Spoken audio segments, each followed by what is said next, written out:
Muito bom estar com vocês de novo. E vinha sobre o que nós vamos conversar, né? Sobre o Sermão do Monte. Então eu queria que você abrisse aí a sua Bíblia, Mateus 5, nós vamos ler os versos 43, 48, é o finalzinho do capítulo 5 de Mateus. Antes da gente fazer a leitura, vamos orar. Paizinho de amor, nós nos entregamos completamente a Ti. Eu, que vou ler a Tua palavra, que vou falar e quero falar aquilo que é somente vindo de Ti, segundo a Tua vontade. E todos nós que vamos Te ouvir, prepara o nosso coração, a nossa mente, e trabalha conosco, Senhor, para que a gente seja desafiado por Ti, para pôr em prática aquilo que o Senhor nos falar, que o Seu Espírito seja quem nos guia aqui. Amém. Eu gosto sempre de juntar o que a gente cantou para a gente refletir um pouco e não fazer o nosso cântico ser automático, né? Não sei se você reparou, nós cantamos os dois primeiros corinhos, né? O primeiro foi um hino gostoso, que a gente fala alguma coisa ou faz uma promessa a Deus, que é um tremendo de um desafio, né? A gente falou que eu vou levar a mensagem da cruz, sempre. E a gente falou também que eu vou levar a minha cruz.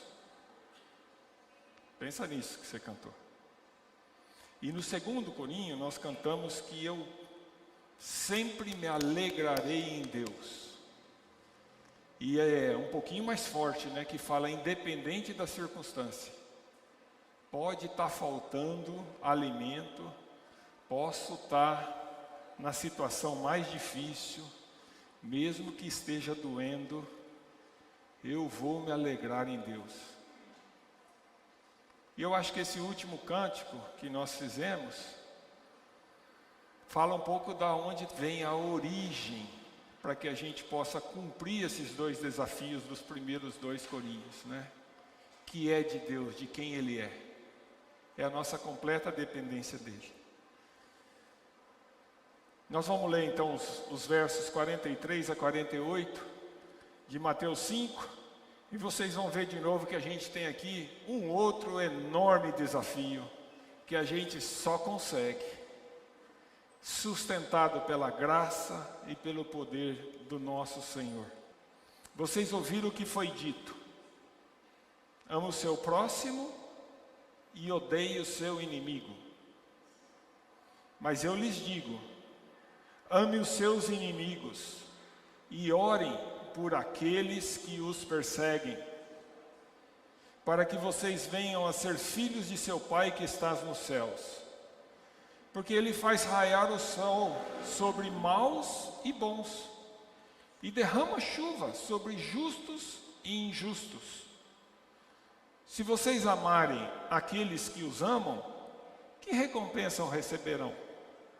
Até os publicanos fazem isso. E se vocês saudarem apenas os seus irmãos, o que estarão fazendo demais? Até os pagãos fazem isso. Portanto, sejam perfeitos, como perfeito é o Pai Celestial de vocês. Nos encontros de domingo, como vocês sabem, nós retomamos esse domingo pela manhã, a gente continua a estudar o Sermão do Monte. Esse sermão está lá nos capítulos 5, 6 e 7. Então nós estamos acabando os 5. Se você ainda não esteve com a gente, vem, ainda tem bastante coisa para estudar, vale a pena. E o capítulo 5 é o início do sermão. E nesse início de sermão, Jesus descreve o caráter do cristão, o caráter do membro do reino. É muito importante que a gente olhe o Sermão do Monte como um todo. Muitas pessoas não cristãs olham para as mensagens que Jesus traz no Sermão do Monte e acham lindo. Mas só que não consegue e não vê a conexão que tem no sermão como um todo. E a dependência que a gente tem da salvação, da nova vida, do Espírito Santo, para que a gente possa fazer aquilo que Jesus está ensinando no Sermão do Monte. Jesus descreve o caráter do cristão iniciando pelas bem-aventuranças. Na sequência, ele reforça que o seu reino é feito de pessoas que têm responsabilidade dupla nessa vida aqui. Eles devem ser sal e terra. Nós devemos ser sal e devemos ser luz nessa terra. Sal no sentido de retardar a deterioração provocada pelo pecado. E a gente deve ser luz do mundo, pois temos a função de dissipar as trevas, evidenciando o pecado e compartilhando a verdade da salvação. Jesus, então, depois de falar desse caráter, falar da nossa responsabilidade, ele passa a apresentar um novo paradigma de justiça. Qual é a justiça de Deus? Qual é a justiça do céu? Qual é a justiça que nós devemos praticar? E ele faz essa afirmação no verso 20 de Mateus 5, que diz assim: pois eu lhes digo que se a justiça de vocês não for muito superior à dos fariseus e mestres da lei, de modo nenhum entrarão no reino dos céus. Para deixar claro que essa justiça, muito maior que a dos escribas e os fariseus, lembrando aqui que os escribas e os fariseus era a referência maior na religião que se tinha naquele tempo de Jesus. Era quem buscava, os fariseus principalmente, extremamente zelosos com a lei. E os escribas eram os doutores da lei. Então essas pessoas eram as referências, e Jesus está falando assim: se a sua justiça, se a minha e a sua, não superarem muito a justiça deles, vocês não vão entrar no reino dos céus. E Jesus confronta aquela justiça que eles ensinavam, dizendo então que o cristão tem um padrão de comportamento muito distinto e superior ao demonstrado por eles, pelos fariseus. E ele traz 6 exemplos para enfatizar essa diferença de padrão. Assim, por 6 vezes, nos versos finais desse capítulo 5, Jesus diz: vocês ouviram o que foi dito.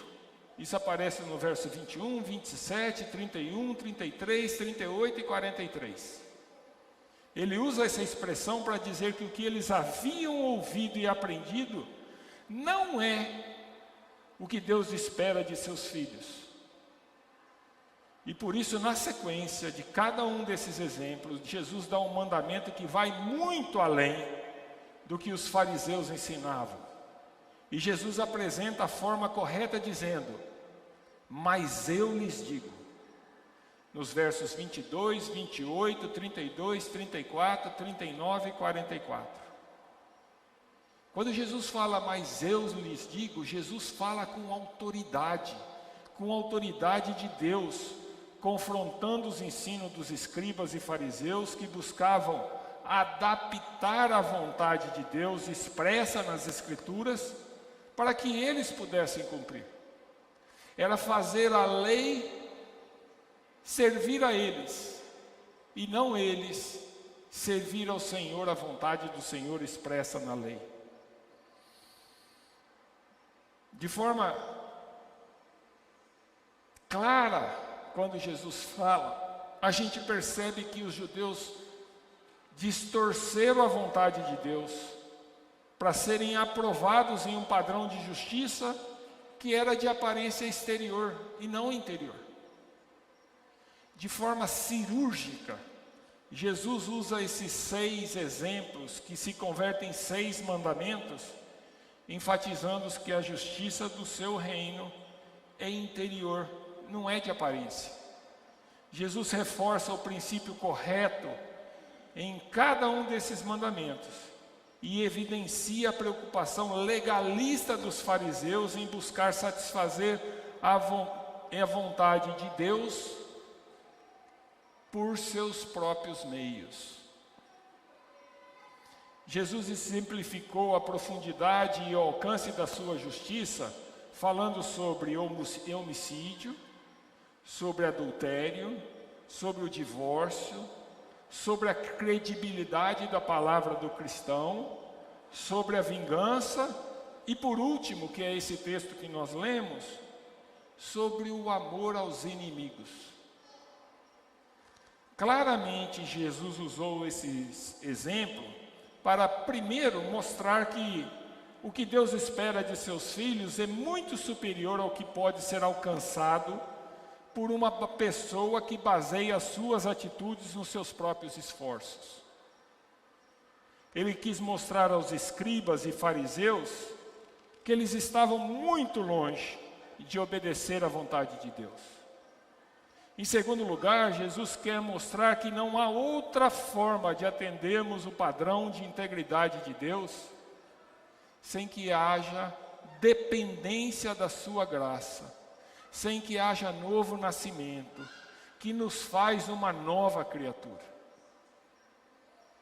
Feita essa longa introdução, meu objetivo com vocês então é usar esse último dos 6 exemplos, o mandamento do amor ao próximo, para realçar nossa dependência de Cristo, do seu Espírito Santo em nossa vida, a fim de que possamos avançar naquilo que Deus espera de nós, os seus filhos. E eu pretendo fazer essa conversa com vocês, endereçando o texto com 4 perguntas. A primeira pergunta é: o que estava errado na interpretação dos judeus? Segunda pergunta é: Jesus ordenou que amemos nossos inimigos. Você tem inimigos? Para um pouquinho aí, pensa. Você tem inimigos? Quem são os seus inimigos? Muitas vezes a gente fala que, eu não tenho inimigo. Talvez depois da conversa de hoje você vai repensar a tua resposta. Terceira pergunta que nós queremos falar rapidamente é: como é que eu posso amar meus inimigos? E a quarta e última é uma coisa assim muito interessante que aparece no verso 44 e 45. Que Deus fala que se a gente não amar os nossos inimigos, ou ele fala assim: ame os seus inimigos para que vocês sejam filhos de Deus. Se eu não amar os meus inimigos, eu não sou filho de Deus? Então a gente vai falar o que esse verso quer falar para a gente. Eu peço a Deus que dessa nossa conversa resulte para você, para mim, um aprofundamento para a gente entender, como filhos de Deus, o que é que nós temos que fazer. Que a gente possa entender o que é esse amor que Deus quer ver fluir através de nós para as outras pessoas. Que pela ação do Espírito Santo você possa descobrir formas de demonstrar esse amor ativo às outras pessoas, especialmente aos seus inimigos, ou aos que não são da sua turminha. E que ao fazer isso a gente possa demonstrar o caráter de Deus. Vamos lá então, primeira pergunta: o que está errado na interpretação dos judeus? Hoje no estudo de manhã, a gente falou sobre o texto que vem antes, que é sobre a vingança, e a gente, falei para as pessoas que estavam aqui, a gente deu só assim uma cheirada nesse texto, né? E o primeiro ponto que a gente discutiu foi o que está errado na interpretação dos judeus. Os religiosos da época, como Jesus disse, ensinavam aquilo que está no verso 43. Vocês ouviram o que foi dito, ame o seu próximo e odeie o seu inimigo. Como toda deturpação da verdade, essa também contém uma parte de verdade. Se você fala só mentira, todo mundo descobre que é mentira. Agora, se você começa baseada numa verdade e vai trabalhando aquilo e deturpa aquilo, as pessoas que ouvem, se não gastar um tempinho, talvez achem que aquilo é a verdade do jeito que você falou. Então, os judeus também começavam por algo que era verdadeiro, mas depois essa verdade era distorcida, emendada, para satisfazer os desejos deles, que estavam interpretando. Então, vamos ver aqui, o primeiro ponto é que a ordem, ame o seu próximo, como você sabe, está correta, mas está incompleta. Essa ordem no Antigo Testamento, ela vem expressa de maneira clara em Levíticos 19:18, que diz assim: não procure vingança, nem guardem rancor contra alguém do seu povo, mas ame cada um a seu próximo como a si mesmo. Eu sou o Senhor. O primeiro erro do ensino é que eles tiram uma coisa daquilo que Jesus mandou. Que Deus mandou no Antigo Testamento. Ele tira uma coisa. O que é? Falta o padrão do amor ao próximo como a nós mesmos, ou a si mesmo. Ao excluir o como a si mesmo, eles traziam subjetividade na qualidade do amor e facilitavam o egoísmo, já que não seria mais necessário colocar o outro no mesmo nível de interesse que o meu. Esse é o primeiro erro. Eles subtraíram o ame o seu próximo como a si mesmo. Um parênteses aqui, em lugar nenhum da Bíblia você vai achar uma ordem falando que você tem que amar você. Isso é natural. Você tem que amar o próximo como a você mesmo. O outro ponto é que a ordem adiciona um complemento que é completamente diferente da verdade. Os fariseus adicionaram o odeie o seu inimigo. Essa ordem não existe em nenhum lugar do Antigo Testamento. Ela não só foi inventada pelos interesses dos escribas e fariseus, como também busca modificar o entendimento de quem é o próximo, a quem eu devo amar. Vejamos, em Levíticos 19:34, está escrito assim: o estrangeiro residente que vive com vocês será tratado como natural da terra. Aquele que era estranho, que está no meio deles.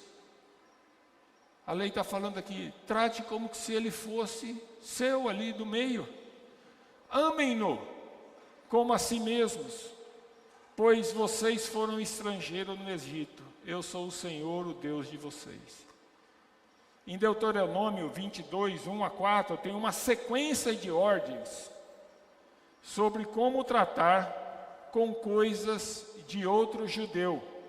Se o boi ou ovelha de um israelita se extraviar e você ouvir, não ignore o fato, mas faça questão de levantar o animal ou de levar o animal de volta ao dono. Logo em seguida, no verso 4 de Deuteronômio 22, diz assim: se você vir o jumento ou o boi de um israelita caído no caminho, não ignore. Ajude-o a pôr o animal em pé. Quando você olha para os dois textos, você fala, mas aqui ele está falando do cara da israelita, igual ele. Não tem nada aqui de adversário, de inimigo, de... Espera um pouco, vai lá em Êxodos 23, 4 e 5. Êxodos 23, 4 e 5. Está escrito assim: se você encontrar perdido o boi ou o jumento que pertence ao seu inimigo, leve-o de volta a ele. Se você ver o jumento de alguém que o odeia, caído sobre o peso de sua carga, não abandone, procure ajudá-lo. Percebeu os dois textos? Dois textos do Antigo Testamento. É muito parecido. Está falando sobre a necessidade de alguém, que talvez o jumento era o trator nosso de hoje, né? Era a máquina de trabalho, e a máquina estava quebrada, estava lá sem fazer o que podia fazer, com peso demais, quebrou, o jumento caiu.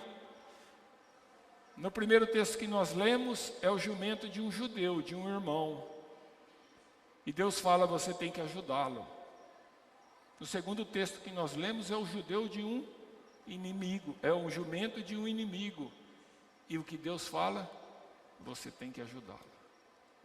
O princípio expresso nesses dois textos, para irmãos compatriotas e para inimigos ou para adversário, era o mesmo, ajudá-lo nas suas necessidades, independente de ser amigo ou inimigo. A vontade de Deus expressa no Antigo Testamento é de tratar com amor, independente se ele é seu compatriota, seu irmão, ou seu inimigo, ou alguém que lhe odeia. O ensino dos judeus reduziu o padrão do amor, limitou o seu alcance e ordenava o ódio quando deveria ser dado amor aos inimigos. Agora vamos ver a segunda pergunta. Então a gente aprendeu o que eles ensinavam de errado, né? O que Jesus estava deixando claro que estava errado. Segunda pergunta que Jesus nos ordena e ordenou ali, nos ordena que a gente ame os nossos inimigos. Quem é o teu inimigo? A quem você deve amor? Deixa-me voltar um pouco e fazer você pensar, né? Você tem inimigo? Quem é seu inimigo? A primeira vez que me faço essa pergunta, eu falo, não, eu não tenho, eu vivo bem com todo mundo. Fiz a pergunta para a Dulce, você tem inimigo? Então você respondeu para mim, não, eu não tenho inimigo. Eu falei, peraí, vamos pensar um pouco, e nós vamos fazer a mesma coisa aqui. O judeu considerava todos os gentios como inimigos. Na verdade, ele buscava caracterizar como seu próximo aquele que era da sua turma. Será que a gente é assim também? Amar? Eu estou pronto para amar aqueles que convivem comigo. Mas para os distantes, o da outra turma, ou os que pensam diferente de mim, aí talvez o melhor é deixar longe, fazer de conta que não existe. Porque se eles ficarem longe como se não existisse para mim, eu esqueço deles, não os considero como próximo e não preciso amar. Você nota que era exatamente isso que os fariseus faziam. Ficava com a turminha, o resto não precisa amá-los. Lá em Lucas 10, há uma parábola, a gente falou hoje de manhã bem rápido sobre isso, do bom samaritano. Todo mundo conhece essa parábola. O que é interessante nisso é que Jesus contou essa parábola para responder a uma pergunta de um mestre da lei, um escriba. E qual que era a pergunta que o mestre da lei fez? Está lá em Lucas 10, 25, né? Ele perguntou assim, para testar Jesus. Ele perguntou, o que eu tenho que fazer para herdar a vida eterna?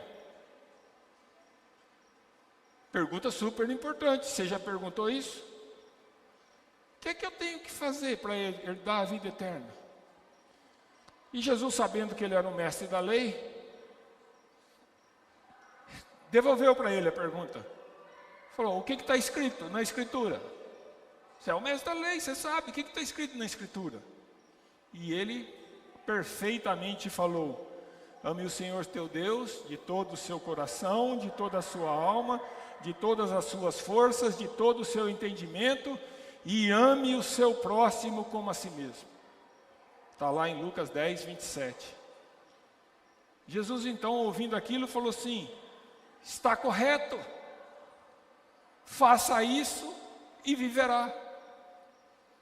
Caiu um pacotão na mão do escriba, né? Para não ficar naquela situação constrangida, o escriba lá no verso 29 perguntou assim: e quem é meu próximo? Aí Jesus contou a parábola do bom samaritano para responder a pergunta: quem é meu próximo? Se você se recordar, naquela parábola, além da pessoa que foi assaltada e ficou jogada no chão, toda ferida pelos assaltantes, havia um sacerdote, de quem se esperava, né, um procedimento de acordo com a função que tinha, e ele passou longe, quando viu o cara caído lá. O segundo personagem que Jesus usa é um levita, que era responsável dentro da hierarquia das normas que existe na nação, de organizar o culto, de ensinar a lei. E ele fez o quê? Passou longe também. E o terceiro era quem? O terceiro era um samaritano. É bom a gente lembrar que para o judeu, o samaritano era pior que cachorro morto. Essa expressão hoje é meio fora de moda, né? Porque cachorro hoje virou um negócio muito importante. Mas para o judeu não valia nada, um samaritano era inimigo. O samaritano para o judeu era a pior coisa que existia, porque eles achavam que era um traidor tanto contra a nação, contra Deus, e não dava valor nenhum. Portanto, inimigo. E o que Jesus fez?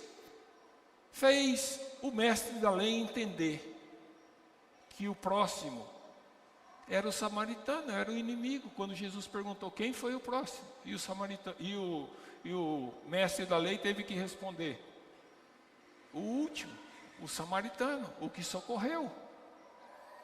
Com a parábola, Jesus mostrou que o próximo era o samaritano que o judeu considerava inimigo. Com a parábola, Jesus ensinou ao perito da lei que seu próximo era aquele que ele considerava como inimigo. E assim sendo, ele deveria amar seu inimigo como a si mesmo, se de fato quisesse vida eterna. Nosso texto base, que nós estamos vendo, nos ajuda a expandir um pouco mais nosso entendimento de quem pode ser nossos inimigos, a quem Jesus está ensinando que nós devemos amar. Veja comigo aí na tua Bíblia, no verso 45, o verso 45 diz que Deus trata com sua graça os bons e os maus, os justos e os injustos. Diz assim: porque Ele faz raiar o sol sobre os maus e os bons, e derrama chuva sobre justos e injustos. Talvez você diga que não tem inimigos, mas você deve ter pessoas que você considera mal ou má. Você deve ter pessoas que você considera injusta. Tão mal, tão injusto que você quer distância. E Jesus está falando assim: o nosso Pai, Ele dá a graça do sol, da chuva. Se a gente entender o sol e a chuva como aquilo que vai resultar na produtividade da lavoura, no alimento que vai estar na mesa, fala assim: Deus dá a ele também aquilo que ele necessita. Muito provavelmente você tem alguém que você vai falar: aquela pessoa é má, aquela pessoa é injusta. No verso 46, a outra classe de pessoas, aquela que não nos ama. Verso 46 fala: se vocês amarem aquele que os amam, quem recompensa receberão? Implicitamente quer dizer o seguinte: se você quer recompensa, não basta amar quem te ama, você tem que amar quem não te ama. Tem alguém que não te ama? Talvez agora venha alguém na tua cabeça aí que, eu não sei se aquela pessoa me ama de verdade. Jesus está dizendo que Ele espera que seus servos sejam diferentes e amem aquele que não os ama. No verso 47, Jesus está lembrando que há aquelas pessoas que não são nossos irmãos, aquelas que não estão unidos a nós pelas afinidades comuns, aquelas que a gente muitas vezes nem cumprimenta. Verso 47 diz assim: se vocês saudarem apenas os seus irmãos, o que estarão fazendo demais? Sabe, esse tipo de pessoa que a gente nem cumprimenta, às vezes está aqui dentro do culto. A gente tem mania de pegar a patotinha nossa, né? Termina o culto, você vai lá na tua patotinha, cumprimenta, fala, conversa, para conversar. E o outro que veio aqui que a gente nem sabe quem é, vai embora. Não aprofunda, não cumprimenta, não saúda. Eles não fizeram nenhum mal para nós, não são nossos adversários, mas que na realidade para nós é como nada. É como qualquer desconhecido, zero atrás da vírgula. Todas as pessoas com as quais eu possa ter interação, pessoas amigas ou inimigas, conhecidas ou estranhas, próximas ou distantes, todas são meus próximos. E como cristão, Jesus nos ensina que devemos amá-las como a nós mesmos. Vamos para a terceira pergunta? A terceira pergunta é: como é que eu posso então amar meu inimigo? Há várias maneiras que a gente possa demonstrar amor por outras pessoas e também para com nossos inimigos. Paulo, em Romanos 13:8, resume nosso dever de uma forma mais abrangente. Ele fala assim: não devam nada a ninguém, a não ser o amor. Essa é uma dívida que a gente deve querer ter consciência que eu devo amor e querer cada vez pagar e sempre continuar devendo aos outros. E Paulo continua: pois aquele que ama seu próximo tem cumprido a lei. Mas no texto que a gente leu, Jesus também nos dá algumas dicas, algumas formas ativas e práticas de demonstrarmos amor aos nossos inimigos. Eu gosto muito dessa coisa prática, né? Eu sou assim. Às vezes a gente fala uns negócios assim, fica lá, né? E depois fala: pô, mas como é que eu aterrizo isso aqui e põe de um jeito que dá para digerir, né? E a Bíblia é ótima para isso, né? O texto nosso traz boas dicas. A primeira dela é orar. Verso 44. Orem por aqueles que os perseguem. Jesus nos ordena a orar por aqueles que nos perseguem. Orar é uma forma de mostrar amor, e mais do que isso, orar é uma forma de fazer nascer o amor pelo outro. Se você tem alguém que você considera que é inimigo, te persegue, não gosta, você não gosta muito, e você se colocar na mão de Deus e começar a orar por ele, eu tenho certeza que a primeira transformação que vai acontecer é em você. Você não consegue sustentar a oração se Deus não trabalhar para que você tenha uma visão diferente sobre aquela pessoa. Nesse mundo de antagonismo, polarização que a gente tem vivido,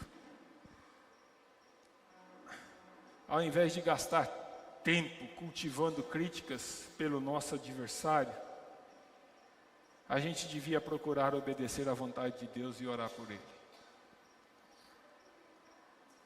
Eu vi muita gente cristã durante esse período de campanha eleitoral dizendo que a melhor coisa que podia acontecer é que o candidato A ou o candidato B morresse. O que Jesus nos ensina é completamente diferente disso. Devemos orar por nossos adversários, pois a melhor coisa que pode acontecer é que ele conheça a graça e o amor de Jesus e venha a ser salvo. É isso que nós temos que desejar. Segunda forma que Jesus mostra de como a gente pode demonstrar amor por nossos inimigos é suprir suas necessidades. No verso 45, Deus diz que o verso 45 diz que Deus supre as necessidades dos maus e injustos, fazendo raiar o sol e derramando chuva sobre eles também. É exatamente isso que Paulo nos ensina em Romanos 12, 20, onde Paulo fala assim: pelo contrário, se o seu inimigo tiver fome, o que a gente tem que fazer? Dar-lhe de comer. Se ele tiver sede, dar-lhe de beber. Fazendo isso, você amontoará brasas vivas sobre a cabeça dele. Vai fazer ele pensar sobre você. Ah, Paulo, mas isso é impossível. Eu sei que é. Mas é isso que Deus requer de nós, seus filhos. Devemos demonstrar amor aos nossos inimigos, suprindo as suas necessidades. A terceira forma que aparece nesse texto é abençoá-los. Podemos demonstrar amor aos nossos inimigos através de nossas palavras, abençoando-os. No verso 47 diz assim: e se vocês saudarem apenas os seus irmãos, o que estão fazendo demais? Até os pagãos fazem isso. Os judeus saudavam o outro com o shalom, que é o desejo da paz de Deus na vida da outra pessoa. Isso é abençoar, desejar o bem. É isso que Paulo também nos ensina lá em Romanos 12, 14, ele fala assim: abençoem aqueles que os perseguem, abençoe e não os amaldiçoem. Às vezes a gente fala assim: podia morrer. Ah, que poder tem esse exercício de abençoar aquele que nos persegue, daqueles que nos amaldiçoam. Não é isso que nós devemos fazer, é o contrário. Nós temos que abençoar. Peça a Deus para que Ele transforme aquilo que você pensa e diz sobre as pessoas que não são as suas preferidas. Peça a Deus para ensinar você a abençoá-las e pratique isso. Eu estou seguro que da mesma forma que a gente falou sobre orar, se a gente começar a abençoar, a saudar o outro, essa atitude vai transformar a minha vida em primeiro lugar e a minha relação com o outro. Podemos então demonstrar amor aos nossos inimigos, orando por eles, suprindo as suas necessidades e os abençoando. É isso que Deus espera de nós. Para a gente fechar, vamos uma quarta pergunta, a última que eu coloquei na listinha aí para a gente falar essa noite, que está nos versos 44 e 45, esses dois versos estão afirmando que se eu não amar os meus inimigos, eu não serei filho de Deus. É isso que ele está afirmando? Vamos responder essa pergunta? Eu vou voltar aqui, ó. O verso 44 fala assim: mas eu lhes digo, ame os seus inimigos e orem por aqueles que o perseguem, para que vocês venham a ser filhos do seu Pai que estás nos céus. O que está escrito é que se eu não amar os meus inimigos, eu não vou ser filho do nosso Pai que está no céu. Eu pretendo responder isso olhando duas outras questões, que é o que a Bíblia nos diz sobre como somos feitos filhos de Deus. E depois, qual é então o sentido correto do que está afirmado nos versos 44 e 45? Como é que a gente é feito filhos de Deus? A maioria de nós sabe disso de cor e salteado, né? Mas muitas vezes a gente esquece. E a gente quer dar um jeitinho de botar as obras no meio, né? Quer botar a nossa ajuda para fazer ele acontecer. Não é isso que a Bíblia fala. Então, quando aparece uma dúvida como a interpretação desse texto, a gente tem que olhar tudo o que está na Bíblia. Que talvez a gente entenda o que o texto está querendo fazer. Então, logo no início do Sermão do Monte, primeira bem-aventurança, que está em Mateus 5,3, é: bem-aventurados os pobres de espírito, pois deles é o reino dos céus. De quem é o reino dos céus? É dos pobres de espírito. Quem são os pobres de espírito? São os que são falidos espiritualmente. São aqueles que reconhecem que não tem nada que justifique sequer pensar que talvez até por sorteio ele possa entrar no reino do céu. Não tem jeito, por nada. Esse que tem esse reconhecimento é aquele que se vê corretamente como desprezível do ponto espiritual pela sua forma de viver daquilo que Deus é. E se entrega a Deus com fome e sede de justiça, para que Deus transforme. Nós não entramos no reino do céu por nossa capacidade moral. É isso que é ser pobre de espírito. Pelo contrário, nós entramos por confessar diante de Cristo com lágrimas nossa falência espiritual. Em Marcos 10:15, e agora eu vou pôr 3 tópicos aqui que eu ouvi do pastor John Piper em um sermão dele, muito adequado. Marcos 10:15, Jesus diz assim: digo-lhes a verdade, quem não receber o reino de céu como uma criança, nunca entrará nele. Nós recebemos o reino do céu, somos feitos filhos de Deus, quando a gente se comporta como uma criança. Em que sentido? É o sentido de ter a noção clara de que nós somos desprovidos de qualquer capacidade, como uma criança indefesa, de qualquer capacidade de fazer algo.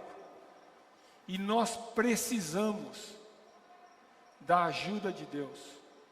A gente tem essa postura como uma criança humilde, que entende a sua dependência. Nós somos completamente dependentes de Deus. A hora que a gente entende isso, como uma criança percebe sua dependência do Pai, é que a gente tem o reino dos céus. Em Marcos 2,17, Jesus disse: ouvindo isso, Jesus lhes disse: não são os que têm saúde que precisam de médico, mas sim os doentes. Eu não vim para chamar justos, mas pecadores. Nós entramos no reino dos céus, no reino de Deus, pobres de espíritos, dependente como uma criança, enfermo e necessitado do médico dos médicos, do médico espiritual. Quando a gente tem a noção dessa dependência, é que a gente aceita o Senhor e isso nos faz parte da sua herança. Em Lucas 15:2, os judeus religiosos e autossuficientes murmuravam sobre Jesus. Eles falavam assim: esse homem recebe pecadores e come com eles. E quando eles diziam isso, Jesus contou a parábola do filho pródigo. Vocês lembram da parábola do filho pródigo?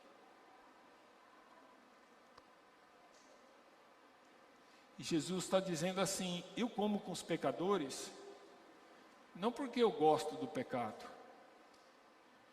Eu como com os pecadores, porque eu sou o amor de Deus, recebendo os pecadores espiritualmente pobres, desamparados e doentes, para perdoá-los, purificá-los, fazê-lo de novo, dar-lhes vida nova e enviá-los ao mundo para amar os outros no poder de Deus. Em João 1,12 está escrito: contudo, os que o receberam, aos que creram em seu nome, deu-lhes o direito de se tornarem filhos de Deus. Esse verso é para não restar dúvida, junto com todos os outros que nós acabamos de dizer. A nossa salvação, a nossa adoção como filho, é pura e exclusivamente pela graça, pela misericórdia de Deus, que deu o seu Filho, morreu na cruz. E quando a gente humildemente reconhece a nossa dependência, a nossa doença espiritual e aceitamos o sacrifício de Jesus, é isso que faz de nós filhos de Deus. Nunca esqueça disso. Essa certeza é muito importante, para que você tenha o conforto da promessa de Jesus que aquele que Deus deu a ele, de forma alguma, ele vai deixar escapar. Então, qual que é a interpretação correta do verso 44, 45, se não depende de que eu ame o meu inimigo para eu ser filho de Deus? Lembra do verso de novo? Ame os seus inimigos, ore por aqueles que os perseguem, para que vocês venham a ser filhos de seu Pai que está nos céus. O que Jesus está dizendo aqui é que por sermos filhos de Deus, devemos viver uma vida que demonstre essa filiação. É isso que quer dizer. Não é que eu preciso amar o inimigo para me tornar filho de Deus. É o contrário. É porque eu sou filho de Deus.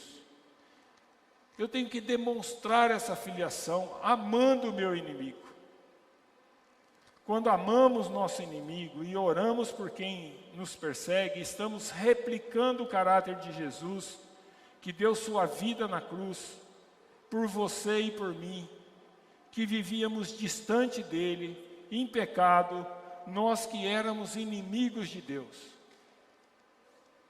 E Deus continua oferecendo o seu amor e sua salvação aos que continuam desprezando-o, que continuam preferindo a inimizade. Quando Jesus diz em Mateus 5,48, portanto sejam perfeitos, como perfeito é seu Pai Celestial, Ele não está dizendo algo assim: eu tenho um padrão impossível de retidão, que você nunca vai poder satisfazer. Portanto, pare de tentar atingi-lo. Não é isso que Jesus está dizendo. O que Ele está dizendo é o seguinte: quando você vier a mim, e crer em mim, e receber o Espírito Santo, e for purificado inteiramente pelo perdão e pelo amor de Deus, que eu ofereço, e então colocar a sua esperança em minhas promessas, e deixar que a morte substituta minha cubra todas as suas falhas e imperfeições, então você será capaz de viver dessa forma, ainda não completamente perfeita, mas de forma poderosa, e a sua vida será luz para o mundo, capaz de provar que você é filho de Deus. Alguém no passado diz o seguinte: retribuir o bem com o mal é satânico. Retribuir o bem com o bem é o que se espera de um ser humano normal. Mas retribuir o mal com o bem, isso é divino, isso só vem de Deus. É isso que Deus espera de nós, que a gente retribua o mal, a inimizade com o bem, através do poder do seu Espírito Santo.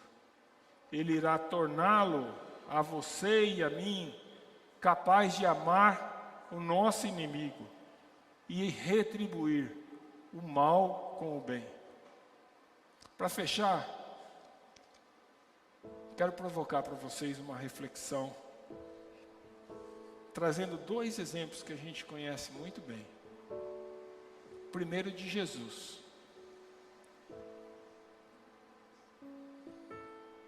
Nós éramos inimigos de Deus. E apesar de sermos inimigos de Deus, Jesus veio ao mundo, se humilhou, morreu por nós. Para que, ainda que a gente recusasse atender a sua vontade, nós pudéssemos ser salvos, transformados e ser novas criaturas. Jesus, quando viu Jerusalém, que o rejeitava, Jesus lamentou e chorou por ela. Jerusalém não o queria. Jesus, escarnecido por seus opositores, na cruz, pediu ao Pai que lhes perdoasse pela morte que ele estava tendo e ofereceu perdão para eles, assim como a você e a mim. Um outro exemplo é Estevão, que falando de Jesus, da vida, dos erros, aqueles que estavam ouvindo não aguentaram, tapavam os ouvidos, gritavam e decidiram apedrejá-lo. Jogou num buraco mais baixo, que era o normal, e aí imagina a cena, o cara cata a pedra, em cima dele o primeiro, e todo mundo jogando a pedra em cima dele, e ele se põe de joelho, sendo apedrejado, e o que ele faz? Pede a Deus que não impute como pecado aquilo que estava sendo feito a ele. Como é que você trata os seus inimigos? Deus espera que você os ame. Vamos orar? Paizinho de amor, quão longe, Senhor, quão distante nós somos do padrão que o Senhor quer de nós. Mas, Senhor, ao mesmo tempo que a gente tem a clareza da nossa pobreza espiritual, nós queremos nos colocar nas Tuas mãos com fome e sede de justiça, para que o Teu Santo Espírito continue o Teu trabalho em nós e nos transforme, para que a nossa vida, Senhor, possa refletir a Tua luz, que o nosso testemunho, Senhor, possa fazer as pessoas olharem para Ti e louvar e honrar a Jesus Cristo, o nosso Senhor e Salvador. Nos ensine, Senhor, a amar os nossos inimigos. Nos ensine a orar por eles. Nos ensine a ir atrás das suas necessidades e buscar as supri-las. Nos ensine, Senhor, a abençoá-los. Nos ensine, Senhor, a caminhar e a viver como filhos verdadeiros seus, como de fato somos através de Jesus Cristo. Humildemente nós te pedimos, em nome e no poder de Jesus Cristo, nosso Senhor e Salvador. Amém.